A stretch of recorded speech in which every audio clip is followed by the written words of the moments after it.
আসসালামু আলাইকুম। গরমে শুধু যে গরুদের গোসল করাবেন এমনটা নয়, ছাগলের যাদের খামার আছে এই ছাগলের খামারও কিন্তু যত্নটা নিতে হবে সেভাবে।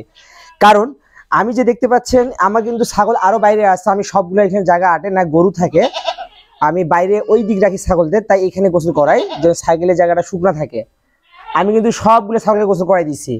আজকে যে তাপমাত্রাটা উঠছে 30শে এপ্রিল 2024 যে তাপমাত্রা উঠছে, দেখে আর কি বোঝা যাচ্ছে যে গরু ছাগল মানুষের অবস্থা খুব খারাপ। যাই হোক, কালকে এই কালো ছাগলটা বাইরে বাঁধা ছিল, ছায়ার মধ্যে বাঁধা থাকে।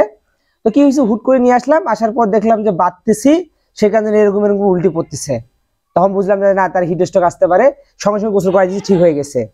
আজকে তাপমাত্রাটা অসম্ভব, তাই সবগুলাকে গোসল করাই দিলাম, সবগুলাকে।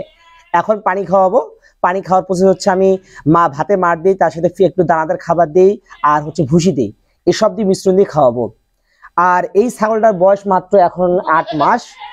একটাই বাচ্চা হয়েছিল, অনেক বড়, সবার থেকেই আমার খামার ছাগলটা বড় আর কি, দেশি ছাগল থেকে। তো এই ছাগল দুটো হচ্ছে খাসি, এই দুটো হচ্ছে খাসি। এর একটা জ্বর ছিল, সেটা কি প্রসব বন্ধ হয়েছিল, প্রসব বন্ধ হয়ে যাওয়ার পর এটাকে জব করা হয়েছে আর কি। দেখছেন গাদি কিরকম ঠান্ডা গরম বেড়াচ্ছে, দেখছেন অসম্ভব গরম বেড়াচ্ছে, তাই আমি গোসল করাই দিছি। আর শুধু যে গরমে মানুষের হিট স্ট্রোক হয় এমনটা না, গরু ছাগলের হিট স্ট্রোক এমনটা না, ছাগলের কিন্তু হিট স্ট্রোক হতে পারে। তাই বাধ্য হয়ে কি করলাম, যে গোসল করাই দিলাম।